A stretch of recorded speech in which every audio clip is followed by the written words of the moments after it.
warahmatullahi wabarakatuh. Kembali lagi di podcast kelompok 11. Yeay!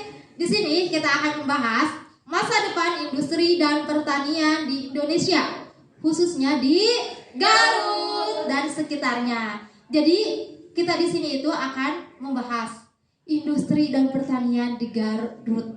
Ya guys. Bagaimana di sektor industri Garut dengan adanya wabah? Apakah membawa pengaruh negatif atau positif? Oh iya, di Garut sendiri adanya wabah ini sangat menimbulkan efek atau dampak yang positif.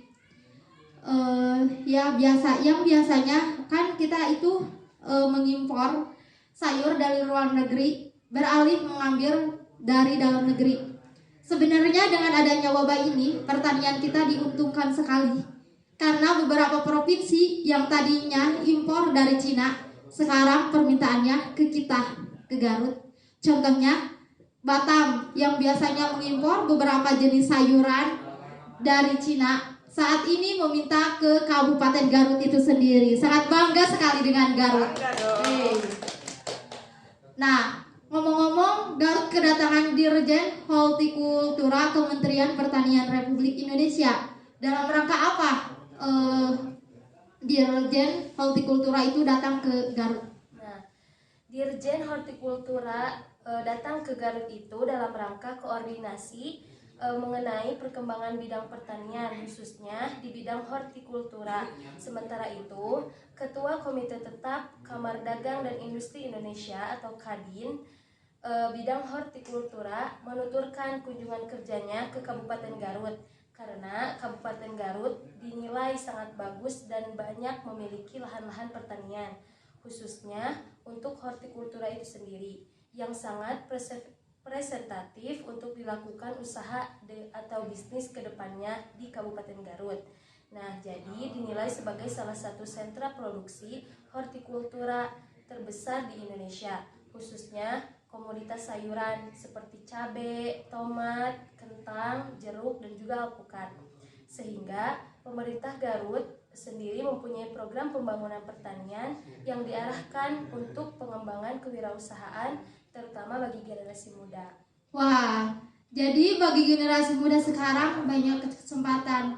Mumpung lahan di Garut itu masih luas, jadi kita itu bisa bercocok tanam. Kenapa enggak gitu ya? Iya. Lanjut, gimana tanggapan kamu? Katanya petani asal Garut ini ada yang memiliki omset sampai mencapai 1 miliar per bulan. Wow, besar sekali ya 1 miliar. Iya, itu emang benar. Petani itu bernama Muhammad Kudori. Beliau merupakan sosok petani muda yang gigih dalam mengembangkan usaha benih pembibitan kentang. Usahanya tersebut kini berkembang menjadi sebuah perusahaan bernama PT Horti Agromakro. Perusahaan rintisan Kudori ini telah menghasilkan varietas benih sampai dengan produk olahan yang dikembangkan dari hulu sampai hilir.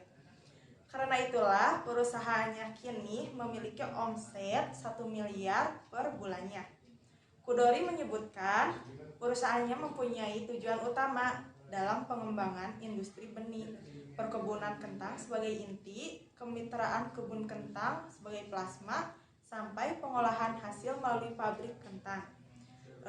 Sosok Muhammad Kudori ini patut loh dijadikan inspirasi terutama bagi kaum muda.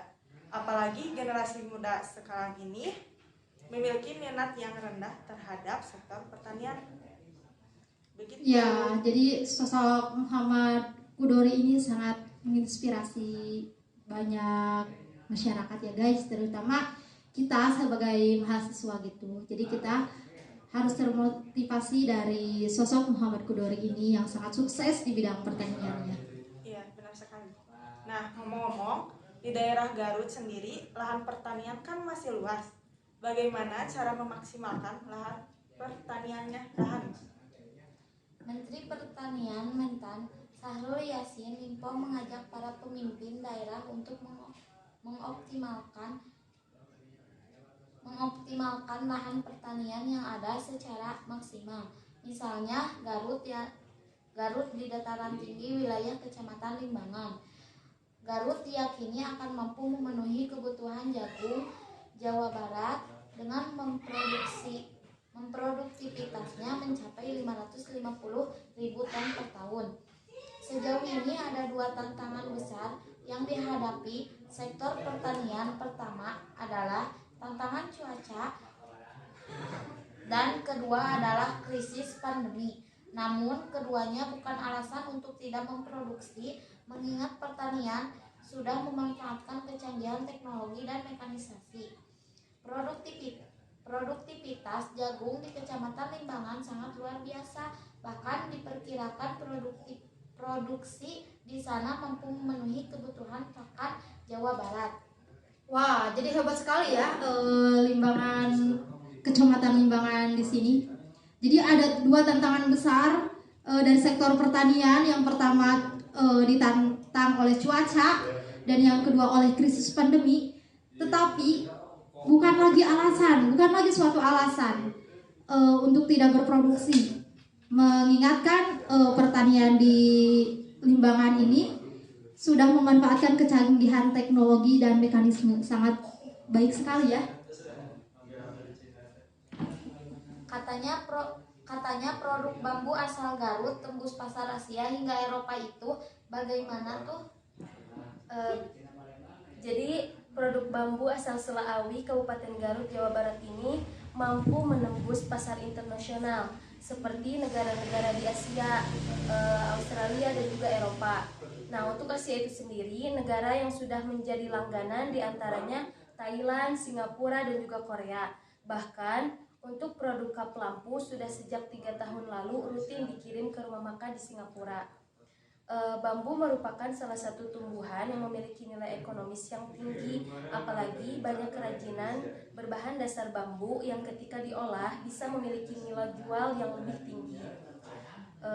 Jadi pengadaan bibit bambu itu juga harus melibatkan masyarakat sehingga tercipta efek ekonomi padat karya.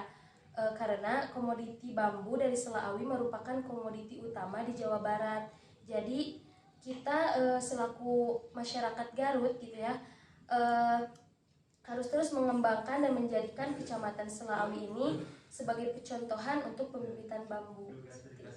Hebat sekali ya dengan Limbangan ini ya, tempat tinggal dosen kita juga ya. Limbangan Selaawi yang menghasilkan begitu banyak, begitu besar pembibitan bambu yang sampai ke mancanegara, sangat luar biasa ya, sangat harus diapresiasi sekali.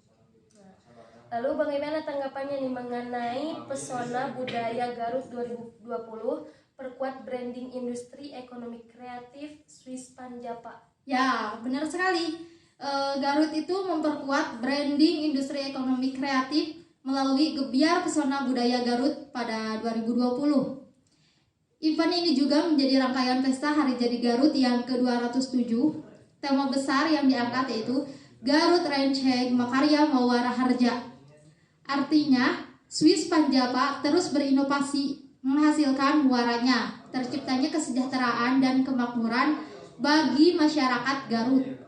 Swiss Panjapa memiliki beberapa identitas produk, sebut saja produk kreatif kuliner, fashion, hingga beragam olahan kulit dan bambu. Garut juga populer sebagai penghasil batu akik yang berkualitas. Sangat bagus banget batu akik yang dihasilkan oleh Garut. Garut terus mengeksplorasi aneka produk kreatifnya agar diterima di pasaran. Beragam produk ekonomi kreatif menjadi daya tarik lain bagi industri pariwisata itu sendiri. Untuk itu Garut pun terus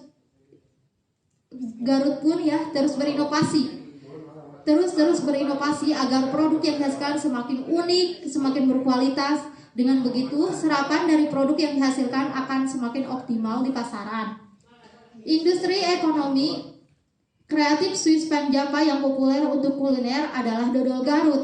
Yang pastinya juga kalian sudah tahu ya, dodol Garut itu sudah menjadi ikon dan identitas wilayah tersebut. Jadi wilayah Garut. Misalnya ada pedagang dodol dari Jakarta, sebut saja oleh-oleh dodol Garut. Jadi Garut itu sangat populer sekali dengan makanan yang ada di Garut. Jadi sudah makanan khasnya gitu. Sudah klop mungkin ya sama sama Garut. Iya. Nah, bagaimana dengan pelaku usaha penyamak kulit? Kan di Garut juga gak hanya dodol tuh, ada juga penyamak kulit. Bagaimana dengan pelaku usaha penyamak kulit di Sukaregang? Katanya sudah 2 kali loh dihantam dan mengalami kemerosotan penjualan hingga separuhnya oleh pandemi. Itu gimana tuh? Oh iya, mengenai hal tersebut itu benar sekali sih. Pertama, penyamak atau pelaku usaha penyamak kulit di Sukaregang pertama digempur oleh produk impor dari Cina. Yang kedua, digempur oleh pandemi COVID-19 ini. Nah, melalui Gebiar Pesona Budaya Garut 2020 kemarin, produk tersebut akan terus didorong kaya dengan produk kreatif yang dihasilkan mulai dari ikat pinggang, jaket, tas, hingga dompet. Produknya berkualitas dengan desain menarik, kemudian ditambah dengan harga yang sangat kompetitif.